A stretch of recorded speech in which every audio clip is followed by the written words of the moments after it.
अस्सलाम वालेकुम, good evening. कैसे हैं आप? आज की वीडियो हमेशा की तरह इम्पोर्टेंट तरीन है क्योंकि इसमें सिर्फ फैक्ट एंड फिगर्स हैं। किस हवाले से? Germany with Ireland. बहुत ज़्यादा कमेंट्स इस चीज़ पे थे कि आपने कभी इंग्लिश के रिलेटेड कोई कंट्री जहाँ पे इंग्लिश बोली जाती हो आपने इसका कंपेयर नहीं किया कि यूरोपियन पासपोर्ट होल्डर बंदा जाए तो जाए कहाँ। मैं ऑस्ट्रेलिया की बात नहीं कर रहा, न्यूजीलैंड की बात नहीं कर रहा, कनाडा की नहीं कर रहा, अमेरिका की नहीं कर रहा। वो क्यों नहीं कर रहा? क्योंकि वो यूरोपीय यूनियन से बाहर हैं, शेंजन से बाहर है। उत्थे जाके फिर नवा कुत स्यापा पैना डॉक्यूमेंटां दा। ना ਤੁਹਾਨੂੰ ਡਾਕੂਮੈਂਟਸ ਇਜ਼ਨੀ ਈਜ਼ੀ ਲੱਭਣੇ ਨੇ। 45 ਸਾਲਾਂ ਦੇ 60 ਸਾਲਾਂ ਦੇ ਬਾਬੇ ਜੀ हो गए हैं। तो ਉੱਥੇ जाके उन्होंने सानू वेलकम करना नहीं। अब हमारे बच्चों का दौर है कि अगर वो कहीं बेहतर से बेहतर की तलाश में जाना चाहते हैं तो वो इन कंट्रीज को सिलेक्ट करें। यूरोप में रहते हुए टॉप ऑफ द लिस्ट जो कंट्रीज हैं जहां पे आप स्पेन का, इटली का, पुर्तगाल का पासपोर्ट लेके मूव होने का सोचते हैं, वो इसी हिस्से में मौजूद है। जर्मनी से ऊपर अगर मुझे कोई कंट्री नजर आते हैं जहां पे मैं सेटल हूं, अगर मेरा दिल चाहे अभी भी मैं कुछ किसी ना किसी पास टोर पाऊं, तो वो 3 कंट्रीज हैं जिनमें से top of the list Denmark है, सेकंड नंबर पे ऑस्ट्रिया है और थर्ड नंबर पे स्विट्जरलैंड है। क्योंकि ये सारे के सारे कंट्रीज वो हैं जहां की पर पर्सन इनकम जो है ना, जीडीपी वाइज और सैलरी वाइज और बिजनेस वाइज हर चीज, मौसम, खूबसूरती, नेचर टॉप है इनमें। लेकिन आज हम बात कर रहे हैं जर्मनी और आयरलैंड की। आयरलैंड में मैं क्यों नहीं गया? आयरलैंड में इंग्लिश बोली जाती है। I do speak English. I have spent like 2 years learning in German and still now I have lot of problems when I go to any office or I just attend a telephone call. It's really hard for me to understand what they are saying in German. Germany में English बोली जाती है, बहुत ज्यादा नहीं, लेकिन आपका गुजारा हो जाता है। अगर मैं यही टाइम आयरलैंड वाली जाके इंग्लिश सीख लेता ना, पता ना वो इंग्लिश भी जड़ी थोड़ी जी हार्ड है, तो मेरे ख्याल में अब तक मुझे आ जानी थी। मसला क्या है आयरलैंड में? हम कंपेयर करते हैं, क्विक सा कंपैरिजन है, हर बंदे की अपनी लाइफ है। अब जो बंदा शुरू से आयरलैंड सेटल है वो ये बातें सुनेगा और कहेगा भाई ये पता नहीं कितनी गला करंट, क्योंकि उन्होंने जर्मनी नहीं देखा। अब देखें कि जो बंदा जर्मनी में रह रहा है उसको पता है कि जर्मनी में जो किंडरगार्टन 255 यूरो है। बच्चों का भी हिसाब लगाना ना, शादीशुदा वाले बंदे जो फैमिलियां हैं, और आयरलैंड में वो 170 180 के राउंड अबाउट है, इससे ज्यादा नहीं है। लेकिन जो फिक्स गवर्नमेंट के है ना कि आपको 16 साल की उम्र तक जो बच्चों को पैसे मिलते हैं वहां पे, उसके बाद 18 साल की उम्र तक थोड़े थोड़े से कम हो जाते हैं। जर्मनी में भी ऐसी चीज है कि 18 साल की उम्र तक 255 यूरो है, और जो कि वहां पे 200 यूरो तक हो सकते हैं। 200 से ज्यादा आयरलैंड में नहीं है। एक बात। दूसरी बात आ जाती है कि आपके जो मकान, देखें कोई भी बंदा है ना, मैं हूं, मेरा अपना जाती मकान नहीं है। हम जितने बंदे जो एक जिंदगी अरसा गुजारते हैं एक कंट्री में सेटल होके, बाद में किसी अच्छी जगह पे बच्चों के लिए स्पेशली, कि उनके लिए आसानियां हों। अब आने वाली फैमिली ने स्पेनिश सीखनी है नहीं सीखनी, वो उनकी सरदर्द है। लेकिन स्पेन में रहते हुए एक जगह पे आके हमें पता चल जाता है कि यार बच्चों की पढ़ाई के लिए हमें ऐसा ऐसी लैंग्वेज सेलेक्ट करनी चाहिए जो उनके लिए फर्दर मजीद एजुकेशन के लिए आसानी हो उसमें। तो आयरलैंड में इंग्लिश तो है, लेकिन आयरलैंड में आपको पता है कि बाद में जब आप मैट्रिक कर लेते हैं तो बाद में जितनी पढ़ाई है वो फ्री नहीं है।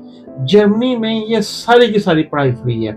ये एक बहुत प्लस पॉइंट है जर्मनी का बच्चों के रिलेटेड, कि अगर आपके बच्चे पढ़ना चाहते हैं, और German universities, German degrees are well recognised in everywhere in the world, you no.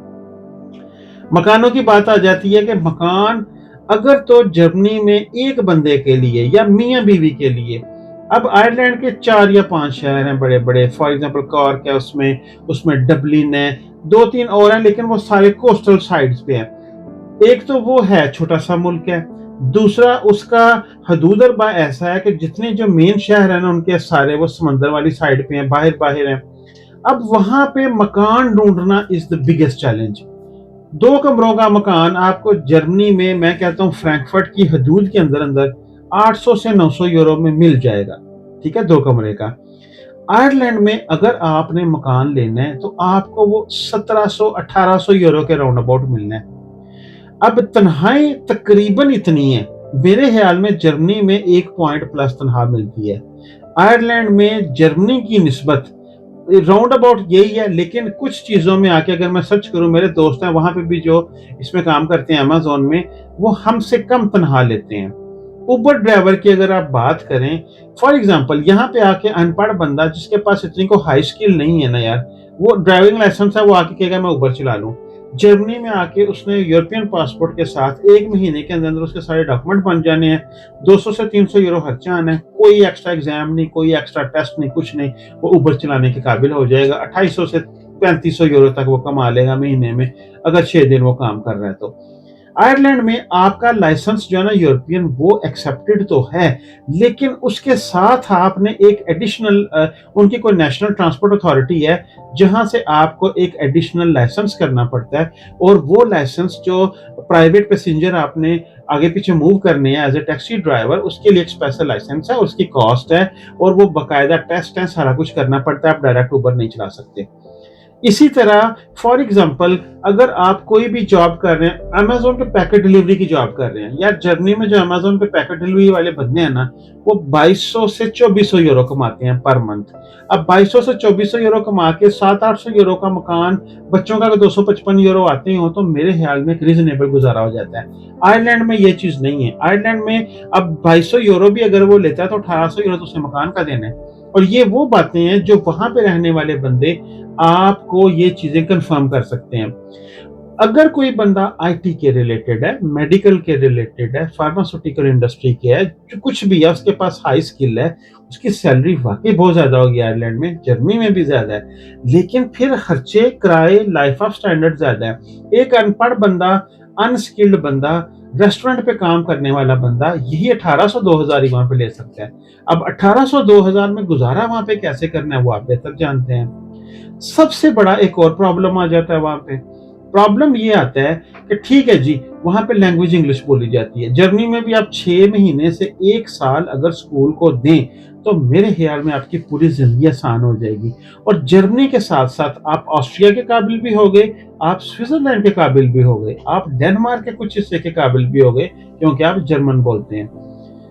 मेरी बीवी के पास तरह तक का म्यूनितारी है। आपको पता है कि जब हमें यूरोपियन पासपोर्ट मिलता है तो जो हमारी बीवियां हैं, या एक ही बीवी होती है हमारी अक्सर, तो एक ही बीवी है जो उसको पासपोर्ट हमारी बेस पे नहीं मिलना, उसको अपनी बेस पे मिलना है। उसने दे लिया दोस्त करना है, से ऐसे ए करना है, और बाद में जाके उनको पासपोर्ट मिल सकता है। अब जब उनके पास पासपोर्ट नहीं होगा, तरह तक का म्यूनितारी यूरोपियन फैमिली मेंबर कार्ड आपको उनको मिल जाएगा।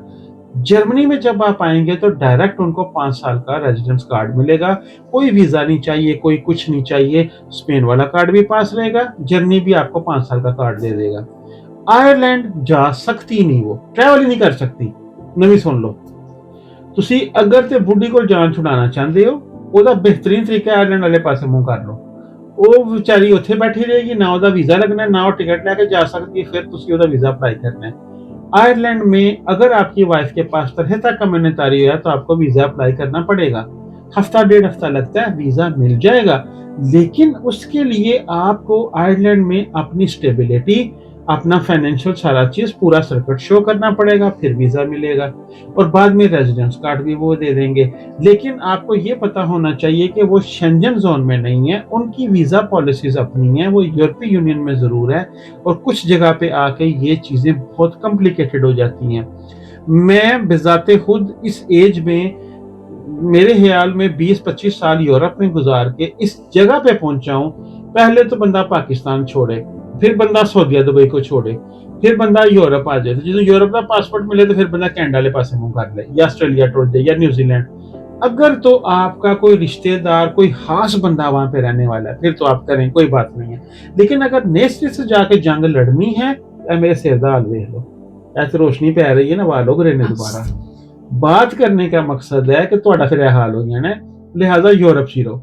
डॉक्यूमेंट्स की टेंशन से बचें। अगर आपको अल्लाह पाक ने डॉक्यूमेंट्स दे दिए हैं, पासपोर्ट दे दिया है, 30 कंट्रीज हैं यूरोपीय यूनियन में, कहीं भी जाके अपना डेरा लगा लें। और बेस्ट कंट्रीज हैं, मैं आपको बता रहा हूँ जर्मनी, मैं आपको बता रहा हूँ डेनमार्क, मैं आपको बता रहा हूँ ऑस्ट्रिया, और मैं आपको बता रहा हूँ स्विट्जरलैंड। ये वो कंट्रीज हैं जहां पे आप खुशहाल जिंदगी, अच्छी जिंदगी गुजार सकते हैं। आयरलैंड से थोड़ा सा मैं इस वजह से आके मैंने आयरलैंड की तरफ नहीं था मुंह किया, ये सारी बात थी। फिर भी कुछ रह गया हो, कुछ मैंने ज्यादा कह दिया हो, कम कह दिया हो, कमेंट सेक्शन खुला पड़ा है। इसीलिए है कि हम एक हेल्थी डिबेट करें और ज्यादा से ज्यादा लोगों को इन्फॉर्मेशन मिले। Take care of you all, फिर मिलेंगे, अल्लाह हाफिज।